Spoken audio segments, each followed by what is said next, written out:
Assalamualaikum warahmatullahi wabarakatuh. Saya Rona Agustina, mahasiswa BKPI Institut Darul Quran semester 4. Pada kali ini saya akan menyampaikan terkait faktor-faktor apa saja yang membuat anak kesulitan dalam belajar. Karena proses belajar mengajar itu sangat penting bagi siswa untuk bisa memahami materi yang disampaikan oleh guru di kelas. Tapi pada kenyataannya banyak juga kita dapati anak-anak yang merasa tidak bisa atau tidak paham dengan apa yang dia dapat di sekolah.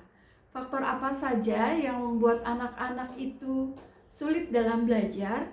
Terdiri dari dua kategori. Yang pertama adalah faktor dari internal. Faktor internal itu adalah contohnya adalah motivasi belajar yang rendah. Motivasi belajar yang rendah itu bisa jadi karena memang tidak ada dukungan, baik dari lingkungan, terutama dari orang tua, dan mungkin lingkungan di sekolah.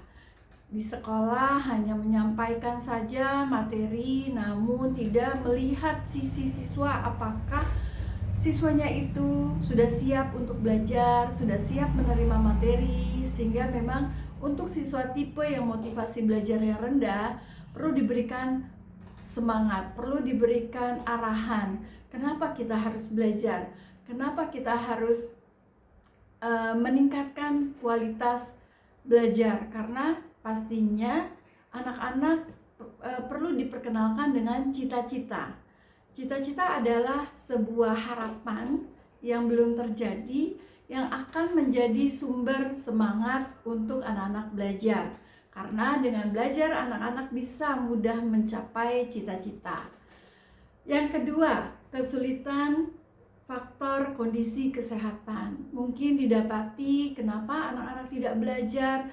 Bisa jadi anak tersebut kondisinya punya kesulitan belajar. Sebagai contoh, punya kesulitan belajarnya karena kesehatan. Sebagai contoh, ada anak yang ternyata walaupun usianya masih sekolah dasar, karena ketidaktahuan orang tua, tidak ketahuannya guru di sekolah gitu ya.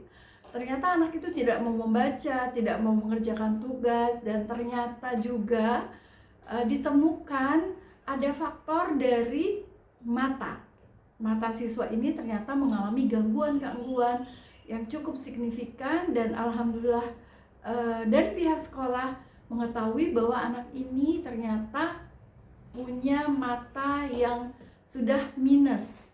Ya, terbukti ketika anak tersebut ternyata sering di sekolah itu jatuh gitu ya, dan menabrak pintu yang memang sudah jelas kelihatan, dan ternyata dia rabun. Alhamdulillah gitu ya, faktor kesehatan itu sudah tertangani. Sekarang anak tersebut sudah memakai kacamata minus, dan minusnya bukan sedikit, sampai minusnya 5 dengan masih usia SD.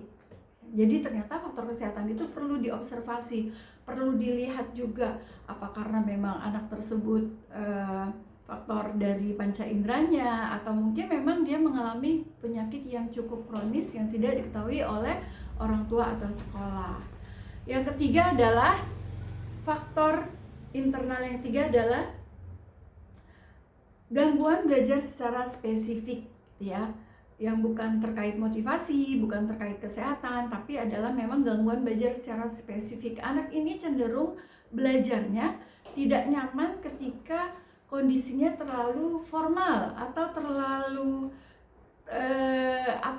tegang seperti orang dewasa harus duduk gitu ya. Karena pada anak-anak usia tahap awal atau tahap kita bilangnya kelas 1, 2, 3 SD itu memiliki kemampuan yang tidak bisa konsentrasi penuh untuk duduk, sehingga memang anak yang dengan tipe punya spesifikasi kesulitan belajar ini perlu diapresiasi dengan belajar yang mungkin berubah-berubah gitu ya. Tidak harus duduk, dia bisa sambil sambil di luar outdoor gitu ya, di lapangan gitu ya, sesekali yang sehingga anak tersebut bisa terapresiasi lebih leluasa dalam belajar. Itu faktor internal.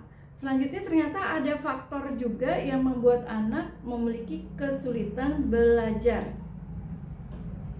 Kesulitan belajar eksternal itu bisa jadi faktor dari lingkungan yang memang anak ini tipe yang mudah gerah gitu ya, sehingga ketika kelasnya panas, kelasnya tidak ada fasilitas kipas angin atau tidak ada fasilitas AC, membuat anak tersebut mudah sekali gerah, mudah sekali tidak tenang duduknya gitu ya. Faktor lingkungan ini perlu juga diatasi agar bisa menunjang proses belajar mengajar. Faktor lingkungan lainnya adalah didapati sekolah-sekolah yang memang hanya mengajar belajar dengan proses yang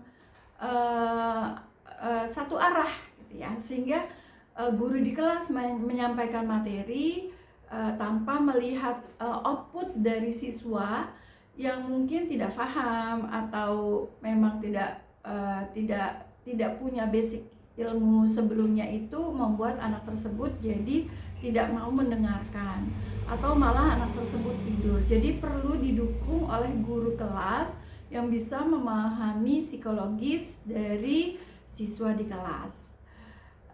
Demikian kesulitan belajar yang kita lihat fenomena di sekolah gitu ya, yang itu terjadi pada siswa, terutama siswa kelas rendah yang mereka beradaptasi dari proses dia belajar dengan bermain dengan proses belajar yang lebih formal, yang lebih membutuhkan waktu yang durasi yang cukup lama.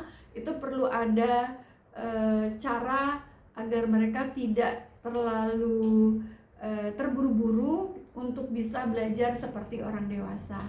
Semoga video ini cukup membantu sebagai tugas saya dalam mata kuliah diagnosis kesulitan belajar. Assalamualaikum warahmatullahi wabarakatuh.